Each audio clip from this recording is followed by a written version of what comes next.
Peta Asia Pasifik ini perlu dibahas karena terdapat negara-negara Asia Tenggara yang turut berkontribusi dalam perdagangan dunia.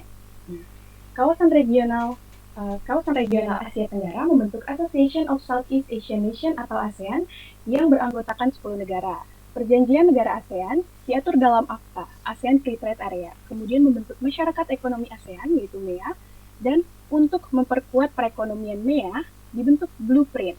Blueprint ini terdiri dari 4 pilar. Nah, yang menjadi fokus penelitian saya adalah pilar pertama, yaitu ASEAN sebagai pasar tunggal dan basis produksi, di mana bebasnya aliran barang, bebasnya aliran jasa, investasi, modal, dan tenaga kerja.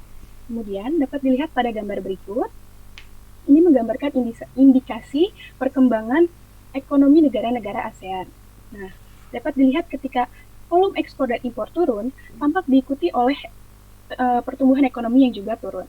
Namun pada fase kedua, 3, dan 4 terdapat fase yang meragukan, karena saat ekspor dan impor meningkat, tampak tidak diiringi oleh LPE yang juga meningkat, malah rentangnya fluktuatifnya lebar, cenderung lebar. Kemudian, MEA diimplementasikan pada tanggal 1 Januari 2016. Dapat dilihat setelah tahun 2016, setelah MEA diimplementasikan, ekspor impor MEA meningkat, diiringi dengan pertumbuhan ekonomi yang juga meningkat. Namun, tren data 2017 ke 2019, pertumbuhan ekonomi menampilkan gerak yang melambat. Gambar ini menggambarkan indikasi bahwa perkembangan ekspor dan impor pertumbuhan MEA itu tidak selalu simetris. Nah, pertumbuhan ekonomi juga tidak hanya dibentuk oleh perdagangan atau ekspor impor, melainkan oleh aktivitas ekonomi lain seperti konsumsi, investasi, dan juga pengeluaran pemerintah. Dalam gambar berikut, pada fase 1, 2, dan juga ketiga, konsumsi dan pengeluaran pemerintah tampak memiliki pola yang sama, yaitu meningkat. Kemudian investasi cenderung menurun. Nah, padahal kan investasi itu salah satu pilar MEA, yang mana pilar pertama bebasnya aliran investasi. Nah, setelah diimplementasikannya, kemudian pada tahun 2015 seterusnya, tampak bahwa konsumsi, investasi, dan pengeluaran pemerintah meningkat secara bersamaan. Nah, hal ini merupakan sebagai wujud dari liberalisasi kebijakan ekonomi MEA. Nah, konsumsi, investasi, dan pengeluaran pemerintah ini dipengaruhi oleh aktivitas ekonomi antar negara yang terdiri dari beberapa sektor komoditas yang diklasifikasikan menjadi 3, yaitu ada pertanian, industri, dan juga jasa. Sehingga memunculkan pertanyaan, sektor negara ASEAN mana yang menghasilkan dampak besar terhadap perekonomian Asia Pasifik. Nah, untuk meningkatkan perekonomian tersebut, tentunya dipengaruhi oleh nilai permintaan akhir atau nilai ekspor dari negara-negara yang memiliki kekuatan pasar di dunia dan juga memiliki pangsa pasar terbesar ke ASEAN, yaitu ada Amerika Serikat, China, dan juga Rusia. Sehingga perlu diidentifikasi bagaimana dampak permintaan akhir dari negara Amerika Serikat, China, Rusia terhadap ASEAN. Sehingga munculkan tujuan penelitian yang pertama untuk memahami kekuatan ekonomi negara ASEAN dari sisi lapangan usaha yang memiliki dampak besar terhadap perekonomian Asia Pasifik dan mengkaji dampak permintaan akhir dari negara Amerika Serikat, China, Rusia terhadap ASEAN. Nah, berikut ini adalah kerangka pemikiran yang terdiri dari 4 kurva. Pada kurva pertama, menampilkan pasar komoditas negara A sama dengan kurva ketiga, namun ini menampilkan pasar komoditas negara B. Kemudian, kurva kedua menampilkan pasar internasional, yaitu pasar ASEAN, dan pasar tenaga kerja. Asumsinya, terdapat dua negara yang berdagang, yaitu negara A dan negara B. Ketika terdapat permintaan dari negara A meningkat, maka dapat meningkatkan permintaan di pasar internasional. Nah, peningkatan tersebut dapat meningkatkan produksi barang dan kebutuhan akan jasa, sehingga meningkatkan pertumbuhan ekonomi dan labor supply meningkat. Lanjut ke pembahasan kedua, data yang digunakan dalam penelitian ini yaitu jenis data numerik atau data kuantitatif dan sumber data sekunder yang diperoleh dari lembaga-lembaga resmi ASEAN seperti ASEAN Key Indicators, ASEAN Statistical Yearbook, dan sebagainya. Dan juga WIOD atau World Input Output Database yang saya ambil dari ADB-MFIO, ASEAN Development Bank Multiregional Input Output. Baik, metode yang saya gunakan di sini adalah multi-regional input output yang didefinisikan sebagai kerangka statistik yang menghubungkan ekonomi dari suatu wilayah dengan wilayah lain, dan juga dilakukan updating, disaggregasi untuk memudahkan dalam menganalisa setiap sektor, karena sebaran sektor MEA dengan sektor di tabel multi-regional input output itu tidak seragam. Kemudian ini ada kerangka kerja multi-regional input output. Input antara disebut sebagai variabel endogen karena variabel ini dijelaskan oleh parameter-parameter pada input primer, yang mana terdapat pajak dikurangi subsidi, dan margin nilai tambah dan nilai harga dasar, yang mana merupakan potensi penerimaan pajak langsung. Nah, parameter-parameter input primer ini sama-sama mempengaruhi perubahan pertumbuhan ekonomi. Nah, pertumbuhan ekonomi ini persamaan ini merupakan multiplier efek output, yang mana terdapat perubahan komponen dari input antara. Jadi input primer ini menjelaskan variabel endogen input antara. Kemudian permintaan akhir sebagai variabel eksogen yang dipertimbangkan sebagai sumber utama dari dampak kegiatan ekonomi. Jadi ini tidak terlalu berkoneksi dengan variabel endogen, parameter-parameternya. Kemudian kita masuk ke hasil bulan pembahasan. Pada bulan pembahasan saya membahas 3 poin ini juga. Yang pertama ada multiplier efek output, yang kedua ada identifikasi 12 sektor prioritasnya, dan yang ketiga ada hasil simulasi dampak permintaan akhir dari Amerika Serikat, China, dan juga Rusia. Oke, baik, pada pembahasan pertama, ini untuk menjawab sektor negara ASEAN mana yang dapat memiliki efek besar ya, terhadap perubahan pertumbuhan ekonomi Asia Pasifik. Dapat dilihat di sini, pertanian sebesar 8,86 juta dolar. Kemudian untuk sektor industri, alat transportasi sebesar 13,85 juta dolar. Kemudian sektor jasa, transportasi udara sebesar 11,36 juta dolar. Artinya, jika terdapat kenaikan permintaan akhir sebesar 1 juta dolar pada sektor pertanian, perburuan kehutanan dan perikanan, maka dapat meningkatkan PDB Asia Pasifik sebesar 8,86 juta dolar. Nah, cara membaca yang sama dapat diterapkan pada angka multiplier lainnya.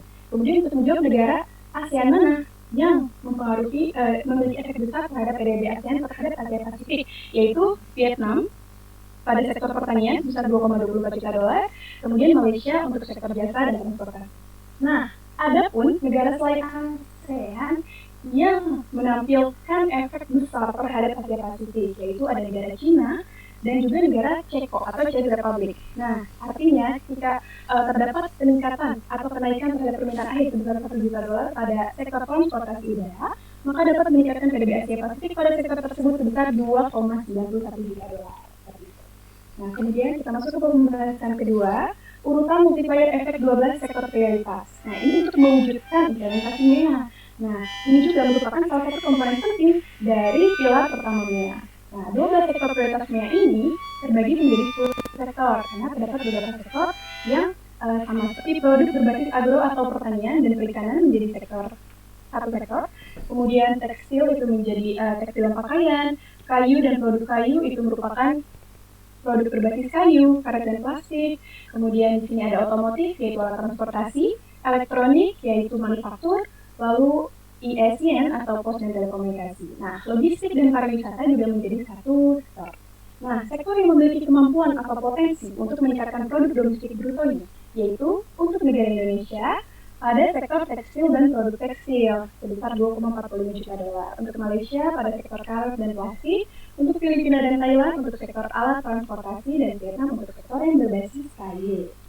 Nah, pembahasan terakhir di sini adalah simulasi dampak ekonomi Amerika Serikat, China, Rusia terhadap ASEAN. Yakni menampilkan pertumbuhan ekonomi dan penyerapan tenaga kerja yang naik dengan mempertimbangkan perubahan permintaan akhir naik masing-masing sebesar 5%, 10%, 15%, 20%, dan 25%. Berdasarkan nilai komoditas ekspor tertinggi dari ASEAN ke negara Amerika Serikat, China, dan juga Rusia. Dapat dilihat pada gambar berikut, ini merupakan nilai ekspor ASEAN tertinggi ke Amerika Serikat, China, dan juga Rusia. Nilai ekspor tertinggi dari ASEAN ke China yaitu pada sektor pertambangan dan penggalian. Kemudian nilai ekspor tertinggi ASEAN ke Amerika Serikat yaitu pada peralatan listrik dan optik. Kemudian nilai ekspor tertinggi ASEAN ke Rusia yaitu pada sektor makanan, minuman, dan tembakau. Nah, hasil simulasinya menunjukkan bahwa negara Rusia memiliki pengaruh besar terhadap PDB ASEAN. Ya, dapat dilihat ketika kenaikan permintaan dari 5% hingga 25%, negara Rusia lebih tinggi nilainya daripada negara Amerika Serikat dan juga negara China. Kemudian untuk perubahan tenaga kerja ASEAN, itu negara Amerika justru yang memiliki pengaruh besarnya. Nah, untuk perubahan PDB-nya itu bersumber dari sektor industri pertambangan dan penggalian untuk negara Rusia dan China, kemudian untuk sektor industri karet dan plastik ada negara Amerika. Dan sementara perubahan tenaga kerja itu pada sektor industri kayu dan gabus untuk ketiga negara. Ya, kesimpulannya, jadi ada 3. Yang pertama, hasil multiplier output menunjukkan bahwa negara Vietnam yang memiliki kekuatan atau potensi untuk meningkatkan PDB Asia Pasifik pada sektor pertanian, perburuan, kehutanan, dan perikanan. Kemudian, untuk sektor industri alat transportasi dan sektor jasa transportasi udara, negara Malaysia yang memiliki potensi tersebut. Nah, kemudian untuk hasil analisis kekuatan ekonomi terkait 12 sektor prioritas MEA menampilkan bahwa Indonesia memiliki kekuatan ekonomi pada sektor industri tekstil dan produk tekstil, Malaysia pada sektor berbasis karet, negara Filipina dan Thailand pada sektor otomotif, yakni alat transportasi, dan negara Vietnam memiliki kekuatan ekonomi pada sektor industri kayu. Nah, kemudian hasil simulasi menunjukkan bahwa negara yang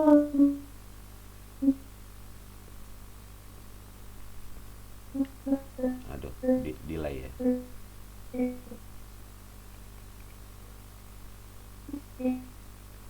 Delay nih. pengaruh yang besar dari negara Amerika Serikat yang memiliki pengaruh besar terhadap penyerapan tenaga kerja asing dengan perubahan tenaga kerja terbesarnya bersumber dari sektor industri kayu, produk kayu, dan gabus.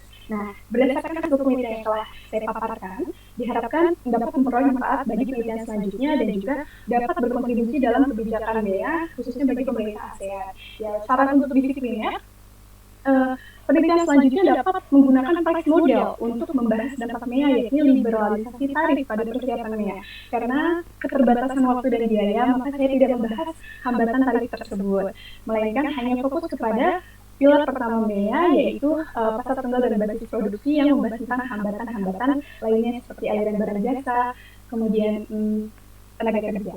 Ya. Lanjut ke kebijakannya, jadi sebagai kebijakan yang efisien, negara-negara ASEAN itu perlu membangun dan memelihara harmonisasi kebijakan ekonomi perdagangan dengan negara-negara yang memiliki pangsa pasar besar terhadap ASEAN, yaitu Amerika Serikat, China, dan juga Rusia. Karena politik ekonomi yang diperlukan saat ini itu bukan hanya soal competition atau persaingan, melainkan kerjasama yang ketat. Demikian, terima kasih. Ya, terima kasih saudari Sahla dari Bentar Bu.